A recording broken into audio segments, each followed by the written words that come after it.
Good morning, students. Welcome again. Today we will revise Economics Chapter 3 Poverty as a Challenge. In our daily life, we saw poverty all around us. There could be landless laborers in village, people living in overcrowded slums in cities, daily wage workers, or child workers in dabas.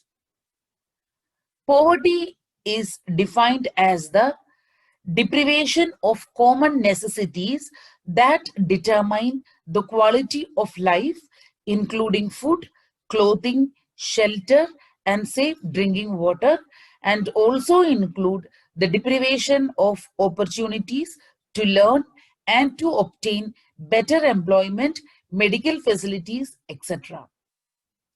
So, poverty is a condition where people's basic needs, such as food, clothing, and shelter, are not being met. Poverty is a worldwide challenge. However, it is more severe in India. Food, clothing, and shelter are the essential parameters for an individual. As I said, in our daily life, we see poverty all around us. Poverty means hunger and lack of shelter, lack of clean water and sanitation facilities, lack of regular job at a minimum decent level. Poverty is considered as one of the biggest challenge in India. India would be truly independent only when the poorest of its people become free of human suffering. Poverty as seen by social scientists.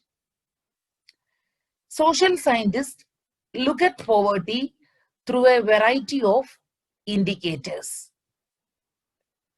Usually, the indicators are used to relate to the levels of income and consumption. But now, poverty is looked through other social indicators like illiteracy level, lack of general resistance due to malnutrition, lack of access to health care, lack of job opportunities, then lack of safe drinking water, sanitation, and so on. So it means poverty is not only analyzed only through the income and the consumption method. Even poverty is looked through other social indicators. Poverty line.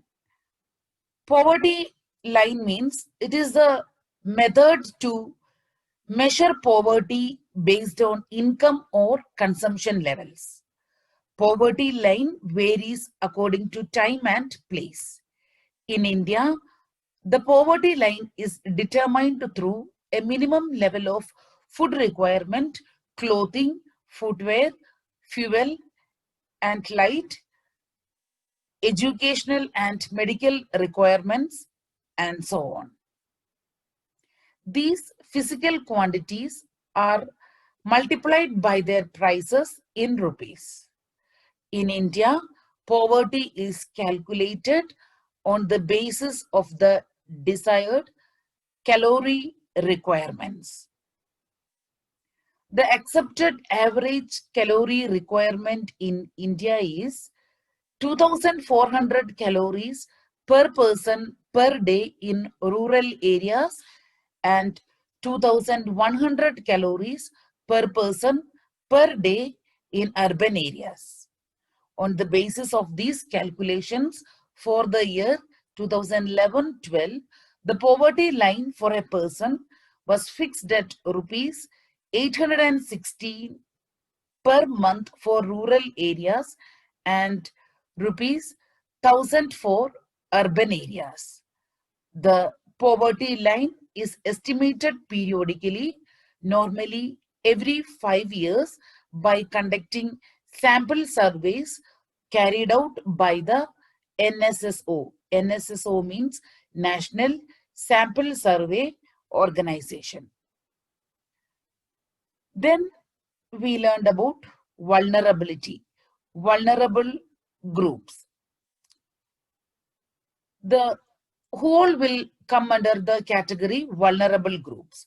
The social groups vulnerable to poverty are the scheduled caste and scheduled tribe. Similarly, among the economic groups, the most vulnerable groups are the rural agricultural labor households and urban casual labor households.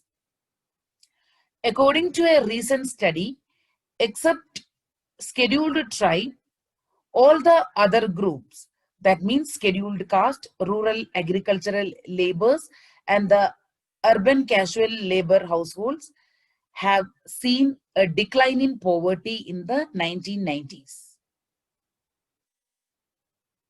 So vulnerability or vulnerable groups means the greater probability of certain communities of becoming or remaining poor in coming years is known as vulnerable groups. This group are more vulnerable to poverty or more prone to poverty. Vulnerable groups include members of the backward caste, widow, handicapped persons, and so on. So this particular vulnerable group of people, there is a greater probability of these communities of becoming or remaining poor in coming years. Then we learned about interstate disparities. So interstate disparities. In India, the proportion of poor is different in every state. Bihar and Odisha continued to be the two poorest states with poverty ratio of 33.7 and 32.6 respectively.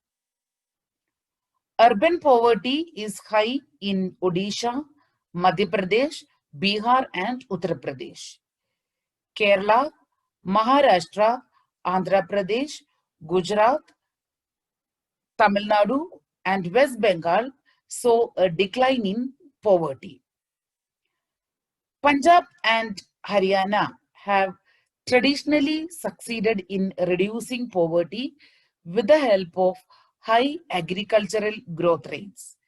Kerala had focused more on human resource development.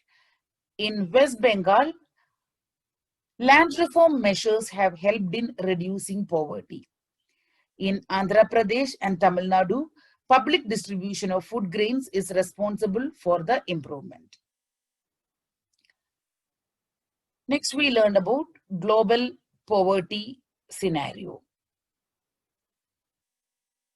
In China and Southeast Asian countries, poverty declined substantially as a result of rapid economic growth and massive investments in human resource development. In sub-Saharan Africa, poverty declined from 51% in 2005 to 41% in 2015. In Latin America, the ratio of poverty has declined from 10% in 2005 to 4% in 2015. Then we discussed about the causes of poverty. There are various reasons for widespread poverty in India. So the prominent reason which we discussed here is the low level of economic development under British administration. Under British control, India had a low level of economic development. New policies of the colonial government ruined traditional handicrafts and discouraged development of industries like textiles. Low rate of growth and an increase in the population combined to make the growth rate of per capita income very low. With the spread of irrigation and the green revolution, many job opportunities were created in the agricultural sector. However, these were not enough to absorb all the job seekers. Another feature of high poverty rates has been the huge income inequalities. One of the major reasons for this is the unequal distribution of land and other resources. In India, lack of land resources has been one of the major causes of poverty in India. But proper implementation of policy could have improved the lives of millions of rural poor. Small farmers needed money to buy agricultural inputs like seeds, fertilizer, pesticides, and so on. So they used to borrow money, and later they were unable to repay the loan because of poverty. Thus, the farmers end in debt trap. Then we learned about the anti-poverty measures, or else the poverty alleviation programs, which was started by our government of India. The current anti-poverty scheme is divided into two parts: promotion of economic growth and targeted anti-poverty programs. Since the 80s, India's economic growth has been one of the fastest in the world. There is a strong link between economic growth and poverty reduction. Some of the schemes which are formulated to affect poverty directly or indirectly are MGNREGA. MGNREGA means Mahatma Gandhi National Rural Employment Guarantee Act. This MGNREGA, this program launched in the year 2005.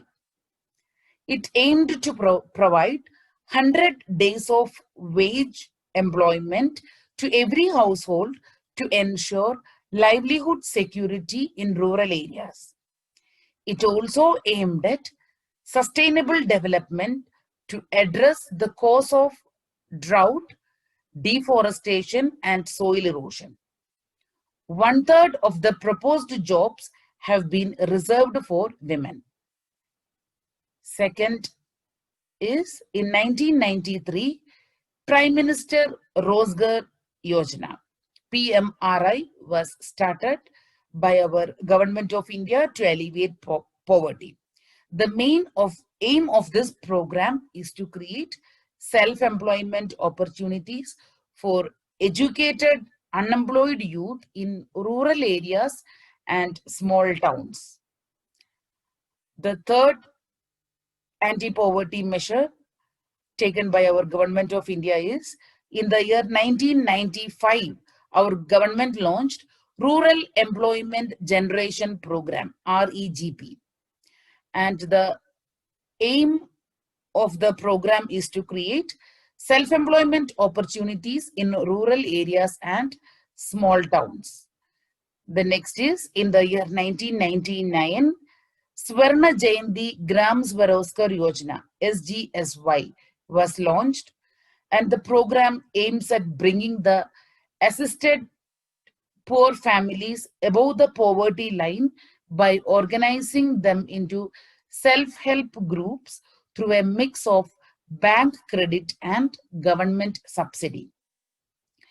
And finally, in 2000, the Pradhan Mantri Gramoday Yojana, PMGY, was launched. Under this program, additional central assistance is given to states for basic services such as primary health, primary education, rural shelter, rural drinking water, and rural electrification. These are the prominent anti-poverty measures or poverty alleviation programs which was launched by our government of India. Finally, we learned about the challenges ahead. In India, poverty has certainly declined, but it still remains India's most compelling challenge. Poverty reduction is expected to make better progress in the next 10 to 15 years.